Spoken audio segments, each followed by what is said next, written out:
Jodi, really the GOP are doing some soul searching right now on Donald Trump.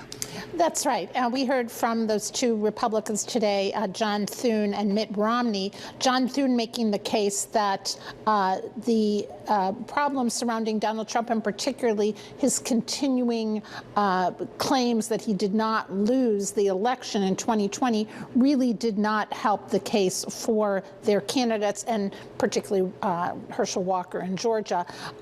Mitt Romney, the senator from Utah, former presidential candidate for the GOP, made a different case that basically the candidates that Donald Trump handpicked, including Herschel Walker, were good in the primaries. They won primaries, but they couldn't win the general election. And there is a fair bit of evidence to support that, because his candidates did very poorly both in election night and last night in Georgia.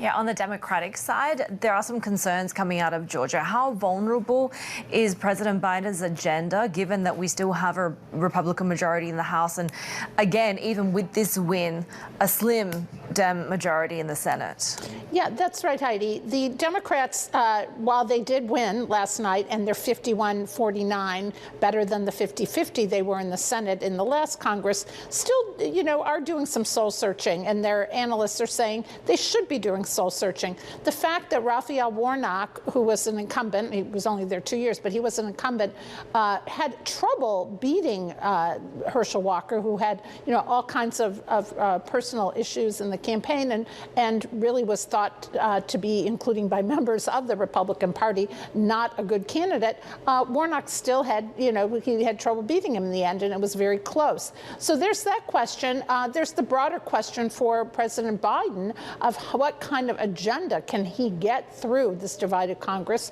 And in the Senate, where he will have a little bit more of a cushion, the Democrats will have that extra seat. Still, it's hard to get things through the Senate with that slimmer majority. And of course, the House will be now majority ruled by the Republicans. So it's going to be tough. And the question is, President Biden, with a pretty low historic approval rating at this point, what can he get done in the next 2 years, especially as House Republicans are saying they are going to spend a lot of their time investigating Democratic issues and the Democrats for things they might have done, and also they are going to investigate President Biden's son, Hunter Biden.